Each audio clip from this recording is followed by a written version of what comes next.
بسم اللہ الرحمن الرحیم۔ حضرت موسیٰ علیہ السلام کی سیرت کا ایک اہم واقعہ حضرت خضر علیہ السلام سے ملاقات کا ہے۔ لفظ خضر لغت میں 3 طرح سے آیا ہے، خا کے نیچے زیر اور ضاد کے اوپر جزم یعنی خضر، خا کے اوپر زبر اور ضاد کے اوپر جزم یعنی خضر، اور خا کے اوپر زبر اور ضاد کے نیچے زیر یعنی خضر۔ یہ آپ علیہ السلام کا لقب ہے۔ اس کا سبب آقا محمد مصطفیٰ صلی اللہ علیہ وآلہ وسلم نے بیان فرمایا کہ ان کا نام خضر اس لیے رکھا گیا کہ آپ خشک گھاس پر بیٹھتے تو اچانک اس کے نیچے اور ارد گرد کی گھاس سرسبز ہو کر لہرانے لگتی۔ آپ علیہ السلام کا نام بلیہ بن ملقان اور کنیت ابو العباس ہے۔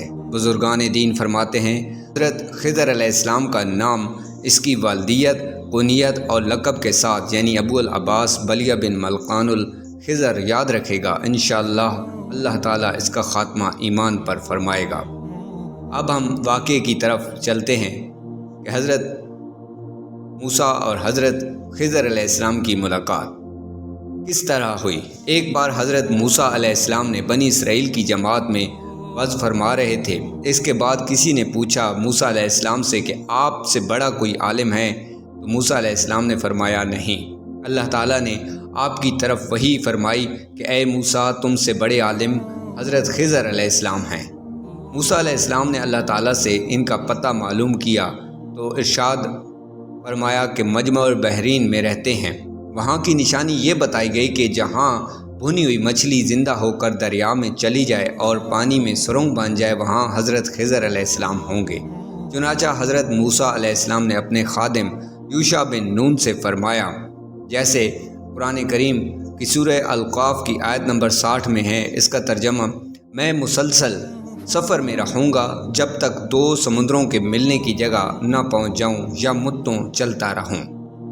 اس کے بعد یہ دونوں حضرات حضرت موسیٰ علیہ السلام اور یوشع بن نون روٹی اور نمکین بھنی ہوئی مچھلی زنبیل میں توشہ کے طور پر لے کر روانہ ہوئے اور مسلسل سفر کرتے رہے، یہاں تک کہ 2 سمندروں، ایک قول کے مطابق بحیرہ روم اور بحیرہ فارس کے ملنے کی جگہ پہنچ گئے۔ یہاں ایک پتھر کی چٹان تھی اور چشمہ حیات تھا۔ اس جگہ حضرت موسیٰ علیہ السلام نے آرام فرمایا اور حضرت یوشع علیہ السلام وضو کرنے لگے۔ اس دوران بھنی ہوئی مچھلی زنبیل میں زندہ ہو گئی اور تڑپ کر دریا میں گری۔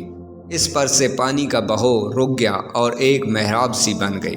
حضرت یوشع علیہ السلام یہ دیکھ کر بہت حیران ہوئے، اور جب حضرت موسیٰ علیہ السلام بیدار ہوئے تو آپ علیہ السلام کو ان سے مچھلی کا واقعہ ذکر کرنا یاد نہ رہا۔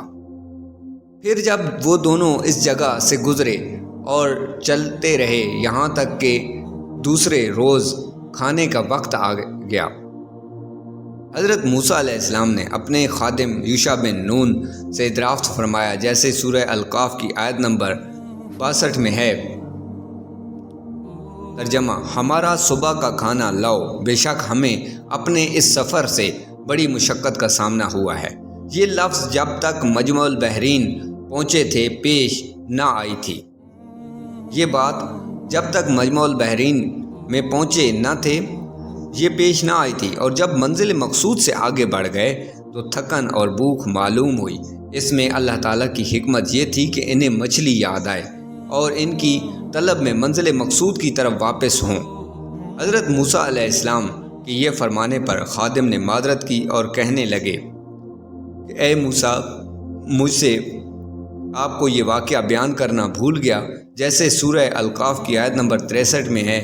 سنیے، جب ہم نے اس چٹان کے پاس آرام کے لیے ٹھکانہ بنایا تھا تو بے شک میں مچھلی کے متعلق بتانا بھول گیا، اور مجھے شیطان ہی نے اس کا ذکر کرنا بھلا دیا، اور ہوا یہ ہے کہ مچھلی نے سمندر میں اپنا راستہ بڑا عجیب بنایا۔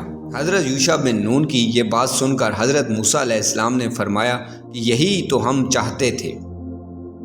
اس کے بعد وہ دونوں اپنے قدموں کے نشانات کی پیروی کرتے ہوئے واپس لوٹے، اور جب وہ دونوں بزرگ واپسی اسی جگہ پر پہنچ جاتے ہیں تو یہاں انہوں نے اللہ تعالیٰ کے بندوں میں سے ایک بندہ پایا جو چادر اوڑھے آرام فرما رہا تھا۔ یہ حضرت خضر علیہ السلام تھے۔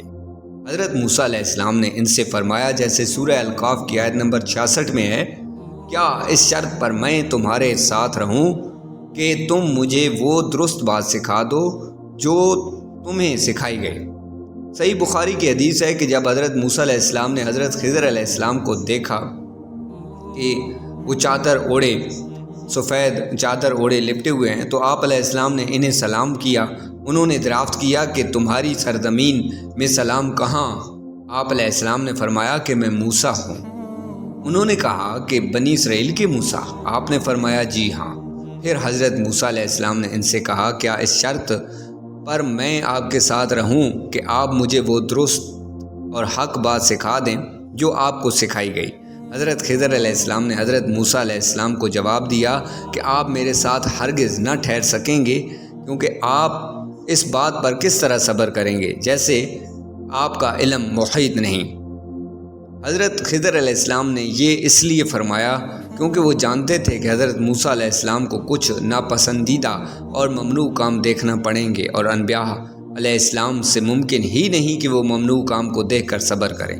حضرت موسیٰ علیہ السلام نے حضرت خضر علیہ السلام کو جواب دیا، اگر اللہ چاہے گا تو عنقریب آپ مجھے صبر کرنے والا پائیں گے، اور میں آپ کے کسی حکم کے خلاف بات نہیں کروں گا۔ اس بات پر حضرت خضر علیہ السلام نے حضرت موسیٰ علیہ السلام کو جواب دیا جیسے سورہ القاف کی آیت نمبر 70 میں ہے، تو اگر آپ کو میرے ساتھ رہنا ہے تو مجھ سے کسی شے کے بارے میں سوال نہ کرنا جب تک میں خود آپ کے سامنے اس کا ذکر نہ کروں۔ اس آیت سے معلوم ہوا کہ شاگرد اور مرید کے آداب میں سے ہے کہ وہ استاد اور پیر کے افعال پر زبان اعتراض نہ کھولے اور منتظر رہے، انتظار کرے کہ وہ خود ہی اس کی حکمت ظاہر فرما دیں گے۔ یہاں تک میں نے حضرت موسیٰ اور حضرت خضر علیہ السلام کی ملاقات کا واقعہ بیان کیا ہے کہ کس طرح حضرت موسیٰ علیہ السلام حضرت خضر علیہ السلام تک پہنچتے ہیں۔